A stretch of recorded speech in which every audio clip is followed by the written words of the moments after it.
Hi everyone, I'm Jeff and this is Tropical Plants at 53 degrees north. We're not in the tropical greenhouse today. I thought for a change we'd start a new series, and this is going to be all about famous TV gardeners. So if anybody's got any ideas on who I should cover, then please leave comments below and I shall get onto it, and if it proves popular, of course.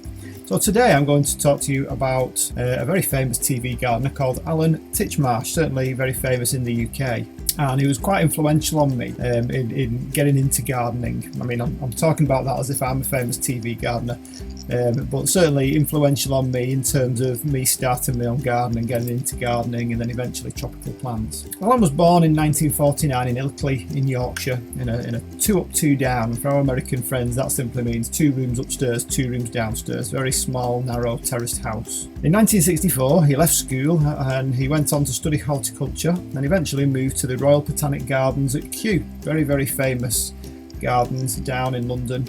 And there he studied for a diploma and he stayed there until 1974, because obviously once he got his diploma he carried on employed by Kew as a staff trainer eventually. In 1974 he began his TV career, which has carried on right up to the present date, and he began on a programme called Nationwide, which was in those days there was only a few channels, and this was a nationwide programme. It was like a kind of news and current affairs channel that went out round about, homecoming time from work, around about tea time. And that, of course, was the beginning of his TV career. And he went on to do lots and lots of slots not only as a gardening expert, but just as a TV presenter. In 1983, he began presenting the Chelsea Flower Show, which he presented for another 30 years. He also hosted a chat show from 1971, so he was actually doing the chat show before he did Gardener's World, which was a surprise to me.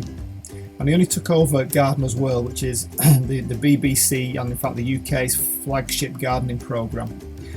And he took over that in 1996 and did it for 7 years up until 2002. And that just happened to coincide with the time when I was buying my first house. In the same year, he also started another very, very popular programme called Ground Force, which was a makeover show, a garden makeover show.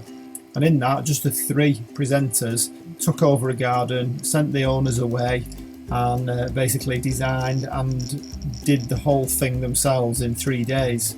And that kind of spawned a whole raft of makeover shows, not only for gardens, but for interior design in houses and various other makeover shows that went on to be successful after Ground Force. Since that time, he's always been in demand for gardening shows and presenting slots. He's also the author of lots of books and a few novels as well, I believe. He's still presenting gardening programmes, because in 2011 he started a programme called Love Your Garden, which is still going strong at the present time in 2019.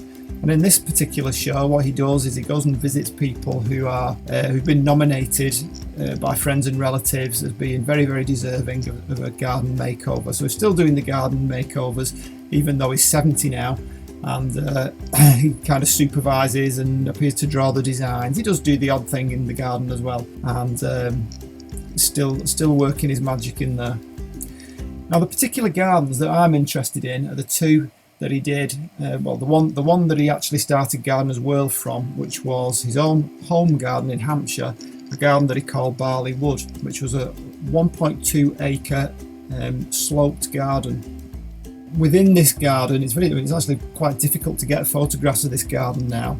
It appears that the early 80s, in terms of internet, was a long time ago. So that there's not many photographs in digital form anyway in existence, and you can't actually get to see those shows anymore now from the early 80s. So I particularly liked his garden there because I like the mix of various areas, but the whole thing kind of kept a cohesion as a whole, which I feel that the current one doesn't really. Even though I'm a really big fan of Monty Don and I like his garden a lot, but I don't like all these individual rooms separated by huge thick hedging. I feel that's a little bit claustrophobic. I preferred Alan Titchmarsh's more open design with some grass. I like the green open areas as well. After he finished Gardener's World, he then moved on to a new house, to a Grade 2 listed Georgian house, which was not too far from his home in Hampshire. And there he's created his own paradise without the cameras. He has very recently let the cameras in, but just in terms of one particular programme quite recently, where he showed off his garden and showed a few of the areas to it. But we've certainly not seen anything like we saw in Barleywood in terms of coverage. But it certainly looks a brilliant garden to go and visit if he ever does open it up to anybody. It's a wall garden, I believe, so it's completely different in terms of the landscape to what he had when he was in Barleywood. It doesn't look like it's sloped, it looks quite flat, but there's a lot of features in there, and it would certainly be nice to go and have a look at it.